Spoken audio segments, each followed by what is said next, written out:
Hello and thank you for joining us for today's edition of Citi News Daily with me, Zoe Baidoo. Coming up, Energy Ministry sets up 8-member committee to investigate BOST's controversial sale of 5 million litres of adulterated fuel. We have the details of this coming up shortly.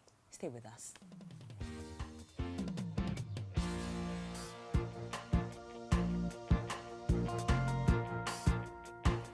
Let's move straight into our first story, where the Energy Ministry says it will set up an 8-member investigative committee to look into the bulk oil storage and transportation company's controversial sale of 5 million litres of adulterated fuel.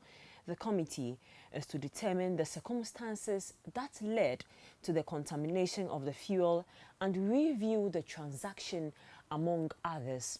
The committee will also review the procedures undertaken by BOST to evacuate the product and ascertain the quality and remaining quantity of the product. My colleague Sixtus Antwi has been following these developments and joins me for more on this particular story. So Sixtus, what more do we know about this deal? Well, Zoe, what we are hearing from the Energy Ministry today is a culmination of the cries of so many bodies which are interested in this particular matter. We've heard from the minority in Parliament. They have had one simple demand, that the head of the institution be interdicted. They think that the processes leading to the sale of the contaminated fuel to the two companies involved actually were not clear. That's one of the points they have made.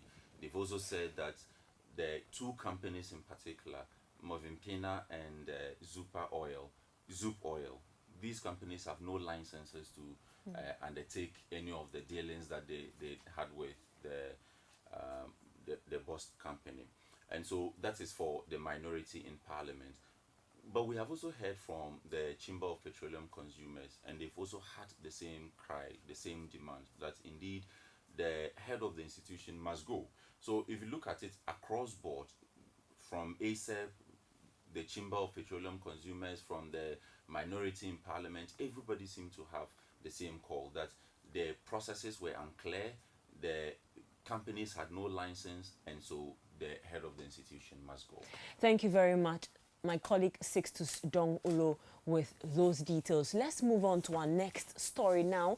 And the minority in Parliament has threatened to drag the Minister of Education and the West African Examination Council before the House over their refusal to allow over 200 BECE candidates write their exam.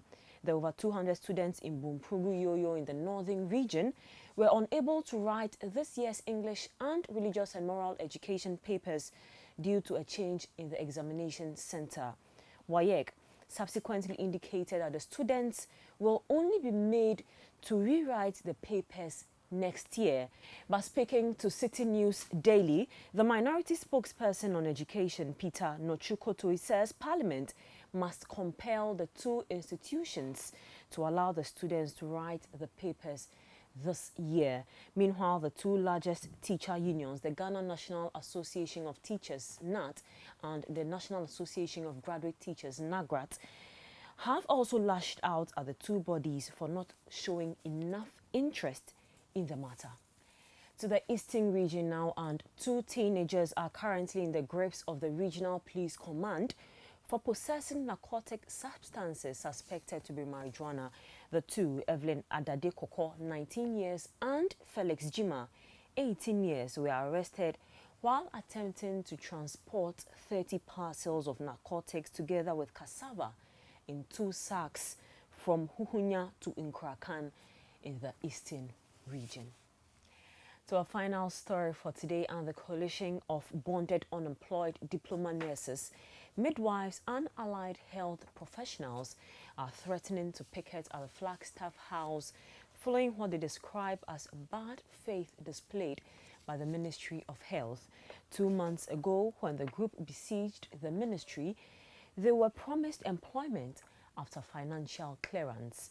But the group, which feels neglected after the promise, is up in arms again, threatening to take their concerns to the seat of government. And that'll be all for today. on Citi News Daily on Citi TV. My name is Zoe Baidoo. Second Image International admissions in progress. Courses available include hairdressing, beauty therapy and fashion. Call us 10243 331 999. Evening and weekend classes are also available.